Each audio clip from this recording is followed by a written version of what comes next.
우리는 살다 보면 때로는 내 인생에 한 번도 경험해 보지 못한 일을 만날 때가 있습니다.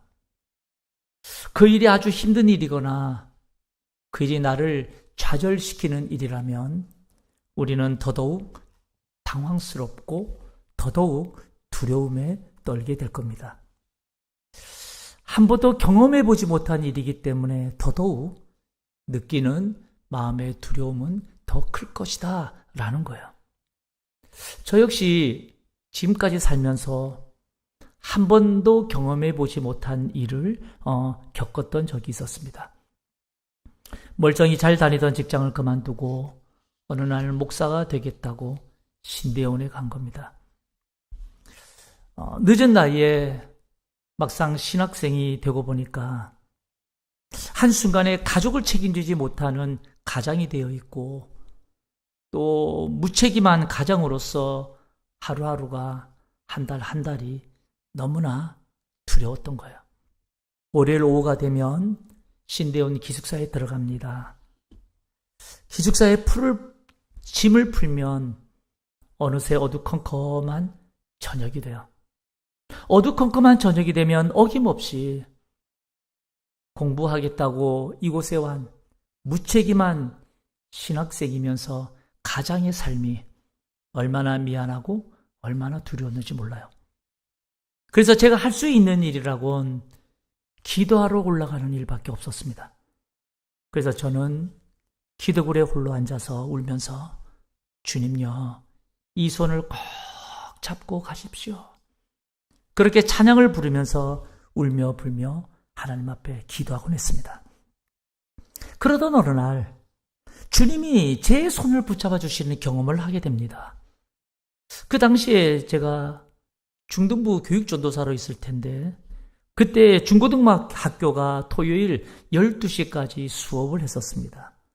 저는 토요일 12시만 되면 청년들을 데리고 학교 앞 전도를 나갔습니다. 그리고 전도를 다 마치고 그 청년들을 데리고 집에 와서 점심을 같이 먹곤 했어요.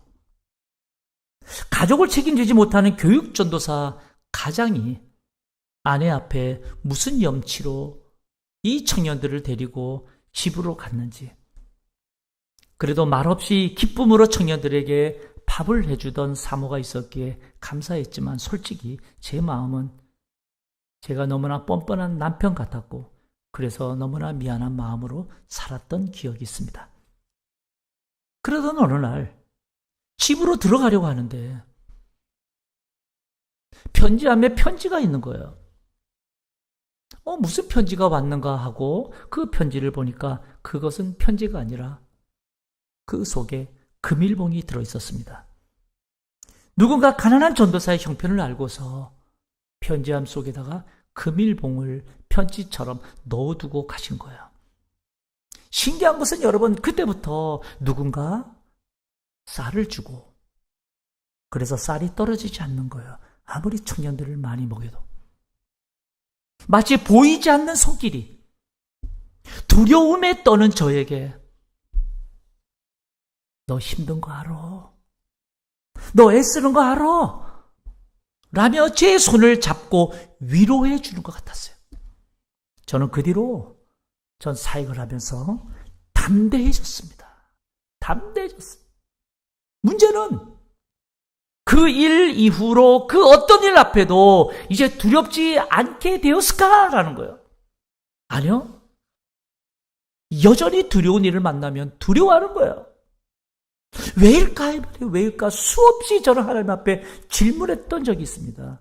분명 우리 주님이 내 손을 붙잡고 그리고 나를 위로하시는데 나는 왜 여전히 두려워하는가? 성도 여러분, 저는 이 문제를 가지고 우리 성도님과 함께 이 시간에 고민해보고 싶은 겁니다.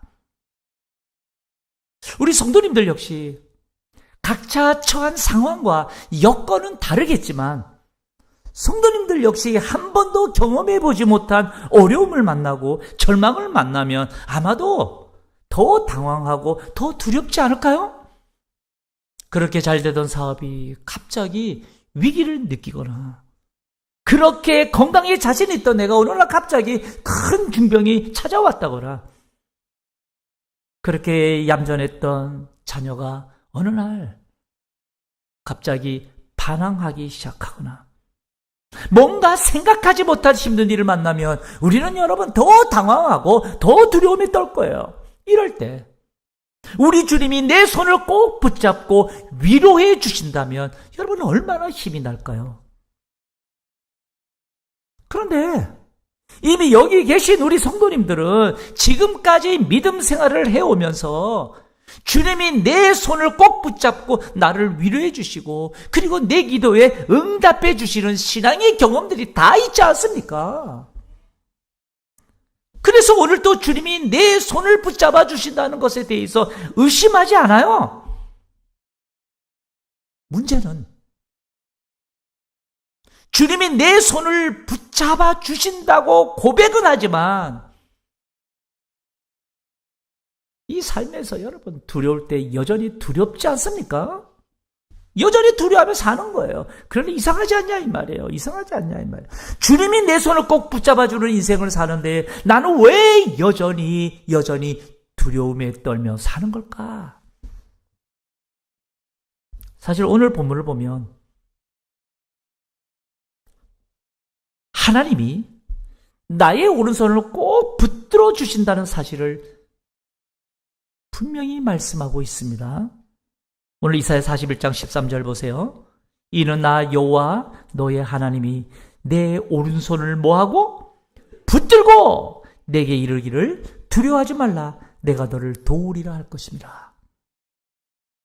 오늘 하나님의 말씀이 성경이 우리에게 분명히 증거해주고 있어요.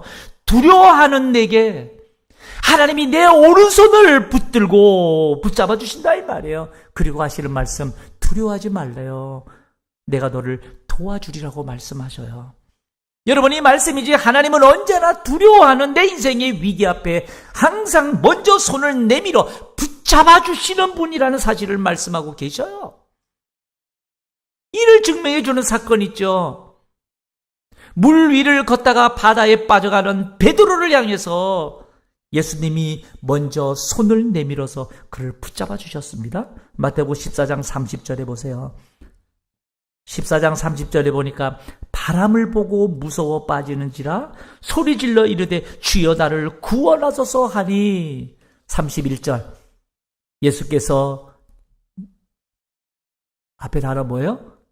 즉시 손을 내밀어 그를 붙잡으셨다라고 기록하고 있어요. 베드로에게 손을 내밀어 그를 붙잡아 주시는 이 사건은 저와 여러분의 인생의 위기 땐 우리 주님께서 즉시 항상 내 손을, 주님의 손을 내밀어서 나를 붙잡아 주시는 분이라는 사실을 증명해 주고 있는 사건이다 이 말이에요. 그러니까 주님이 나의 손을 붙잡아 주시는 인생이 바로 우리 인생이에요. 그러면 그 어떤 위기 앞에도 두려워 떨 이유가 없지 않냐 이 말이에요. 주님이 나를 붙잡고 계시는데. 지금 이 사실을 이사야 선지자를 통해서 하나님이 이스라엘 백성들에게 말씀하는 거예요. 너의 하나님이 내 오른손을 붙들고 내게 이르기를 두려워하지 말라, 내가 너를 도우리라 할 것입니다. 그렇다면 이제 이스라엘 백성들은 그 어떤 위기를 만나도요 두려워하지 않아야 되는 게 맞는 거죠. 그런데 이상합니다. 이스라엘 백성들은 여전히 두려워 떨어요. 이사야 전체를 한번 보십시오. 아니, 성경 전체를 한번 보세요. 아무리 하나님이 하나님의 자녀들의 손을 붙잡고 계셔도 하나님의 자녀들은 여전히 그들의 인생의 위기 앞에는 떨며 불평하며 원망하며 살아요. 왜 그럴까? 하나님이 내 손을 붙잡고 사는 인생, 그럼에도 불구하고 우리는 왜 두려워하며 살까요? 이 성경 한 구절이 그 이유를 말해줄 거예요. 이사야 65장 2절을 보세요. 65장 2절에 보면 이런 말씀이 있습니다. 내가 종일 손을 펴서 자기 생각을 따라 옳지 않은 길을 걸어가는 패역한 백성들을 불렀나니 라고. 여기서 내가라는 단어는 여호와 하나님 자신을 말해요. 하나님께서 종일 하나님의 손을 펴서 자기 생각을 따라 옳지 않은 길을 걸어가는 패역한 백성들을 계속 불렀다고 말씀하고 있습니다. 여러분, 이 말인즉 하나님이 종일 내 손을 붙잡고 계셔도요, 정작 하나님의 손에 붙잡힌 바 된 이스라엘 백성들은 자기 생각을 따라 옳지 않은 길을 걸어가면서 정작 하나님의 손을 붙잡지 않고 있었습니다.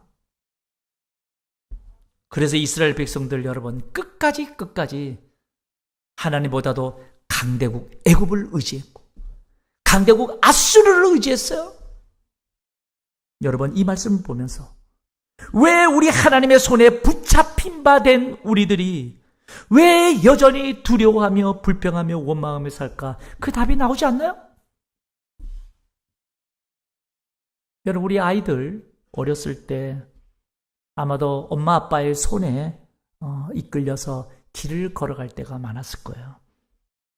아이들이 걸어갈 때 손을 잡고 그렇게 걸어가면 여러분, 우리 아이들 어렸을 때 어떻게 했어요?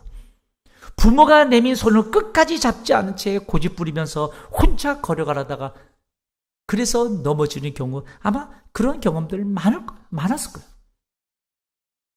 그렇게 넘어진 아이는 엄마가 아빠가 날 붙잡아주지 않아서 넘어졌다고 그렇게 원망할지 몰라도 사실은 아이가 부모의 손을 뿌리친 것이었어요. 여러분, 우리 신앙생활도 여러분 그런 것 같습니다. 아무리 하나님이 내게 손을 내밀고 내 손을 붙잡고 계셔도 내가 내 뜻대로 내 생각대로 살려고 하나님의 손을 뿌리칠 때가 얼마나 많은지 몰라요? 우리는 오늘 또 하나님 말씀 앞에서도 내 생각이 맞다고 고집을 부리며 말씀을 경홀히 여기며 살지도 모릅니다. 내 생각에 불가능하다고 여기는 일 앞에는 하나님도 불가능해. 하나님도 못하셔. 하나님의 전능성, 하나님의 전지성을 우리는 여러분 우리의 머리로 제한하며 살고 있는지도 모른다 이 말이에요. 그리고는 마치 내가 하나님처럼 지혜롭다고 생각하고 여전히 내 뜻대로 그렇게 행동하며 사는지도 모른다 이 말이에요. 그러니까 하나님이 내 손을 붙잡고 계신지 몰라도, 하나님이 내 손을 붙잡고 계신지는 몰라도요, 나는 하나님의 손을 붙잡고 있지 않은 채 계속해서 그 손길을 거절하며 살고 있다 이 말이에요. 그러니까 넘어지죠. 그러니까 깨지죠. 성도 여러분, 하나님이 일방적으로 내 손을 붙잡고 사는 인생만으론 결코 내 안에 주의 은혜, 주의 능력, 주의 감격을 느끼지 못하고 살지도 몰라요. 하나님이 내 손을 일방적으로 붙잡고 사는 인생으로는 내가 하나님의 은혜의 능력, 여러분 감격을 느끼지 못하며 살지도 모른다 이 말이에요. 왠지 아십니까? 우리는 늘 내 뜻대로 살려는 하나님이 아닌 것으로 향하는 영적 고집들이 다 있기 때문이에요. 그렇게 사는 삶이 우리에게 나타난 것이 뭐예요? 여전히 우리는 이 삶에서 두려움 가운데 살게 되더라 이 말이에요. 그렇기 때문에 하나님은 언제나 내 손을 붙잡아 주시는 분이시지만 하나님이 내 손을 붙잡아 주신다는 사실을 우리가 깨달을 때 그때 나 역시 하나님의 손을 붙잡아야 된다 이 말이에요. 나도 붙잡아야 된다 이 말이에요. 여러분, 이 같은 사실을 바울 사도가 여러분 정확하게 알고서 우리들에게 말씀해줘요. 하나님의 손을 우리도 같이 붙잡아야 된다. 빌립보서 3장 12절에 보세요. 빌립보서 3장 12절에 보니까 내가 이미 얻었다 함도 아니요 온전히 이루었다 함도 아니라 오직 내가 그리스도 예수께 잡힌 바 된 그것을 잡으려고 달려가노라 라고 말해요. 여기 보면 바울은 내가 그리스도 예수께 잡힌 바 된 그것을, 여기서 잡힌 바 됐다는 이 단어 헬라어는요, 카탈란바노라는 이 헬라의 단어예요. 이 뜻이 뭔가 하면 붙잡다.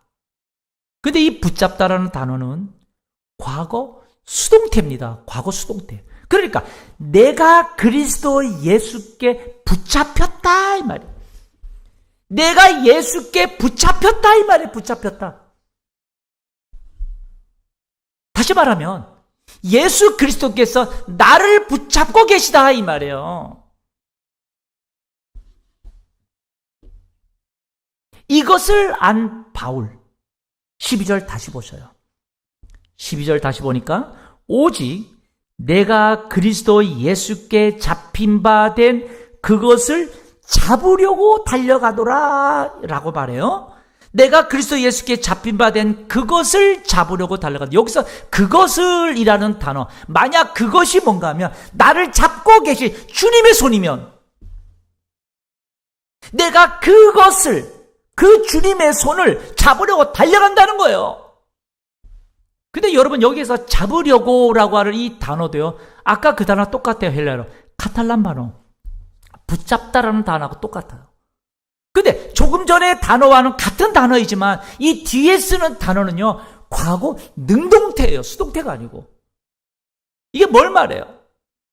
다시 말하면 하나님이 나의 손을 붙잡고 계시다면 나도 하나님의 손을 능동적으로, 적극적으로 붙잡으려고 지금 달려갔다 이 말이에요.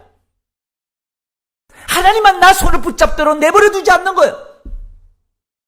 하나님이 내 손을 붙잡고 있다면 나도 그 손을 붙잡으려고 능동적으로, 적극적으로 달려가노라고, 그렇게 바울이 우리들에게 말씀해줘요. 성도 여러분, 내가 주님의 손을 능동적으로, 적극적으로 붙잡는다는 뜻이 뭘 의미할까요? 우리가 주님의 손을 능동적으로, 적극적으로 붙잡는다는 것은 믿음과 순종의 행위를 말하는 거예요. 믿음과 순종의 행위. 여러분, 부모가 아이의 손을 붙잡고 있을 때 아이도 부모의 손을 능동적으로, 적극적으로 꼭 붙잡는 것을 말해요. 아이가 부모의 손을 여러분 꼭 붙잡는다는 것을 왜 붙잡겠어요? 그 부모를 그만큼 신뢰하기 때문에요. 옆집 아저씨가 얘 같이 가자고 손 잡으면 얘가 잡나요? 안 잡아요. 그 부모의 손을 꼭 잡는다는 것은 그 부모를 믿고 신뢰하기 때문에, 우리 역시 나를 붙잡고 계시는 하나님의 손을 꼭 붙잡는다라고 하는 것은 내가 그 하나님을 믿되 그 하나님을 진정으로 의지하며 신뢰하며 나아가라는 겁니다. 내가 처한 상황들이 아무리 불확실한 상황 속에서도, 마치 불가능한 상황에서도, 절망의 상황에서도, 위기의 상황에서도 전능하신 하나님 아버지가 나의 손을 붙잡고 계신다는 사실을 내가 믿고 그 하나님을 더욱 신뢰하면서 의지하며 나아가라는 거예요. 그게 하나님의 손을 붙잡다 라는 단어입니다. 그래서 성도 여러분, 하나님의 손을 내미실 때 그 하나님의 손을 꼭 붙잡는 여러분 되시길 주님의 이름으로 축복합니다. 하나님의 손을 붙잡는 것은 우리의 믿음과 순종의 행위를 말하는 거예요. 우리 하나님은 언제나 우리의 어려움과 인생의 위기 속에서도 항상 내게 먼저 손을 내밀어 주시는 분이라는 사실이죠. 우리가 좌절하고 낙심할 때, 우리가 우리 인생 앞에 두려움에 떨 때 이미 하나님은 나의 오른손을 꼭 붙들고 계시는 분이에요. 단 이 사실을 내가 알매도 불구하고 나는 왜 계속 두려워할까? 그 이유는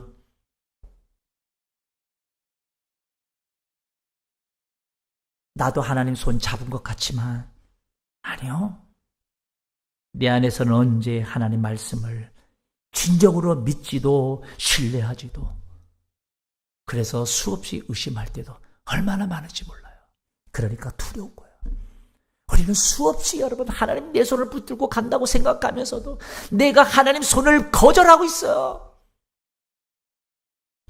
하지만 하나님의 말씀인 성경이 우리에게 말씀해 주시는 진리는 뭐냐?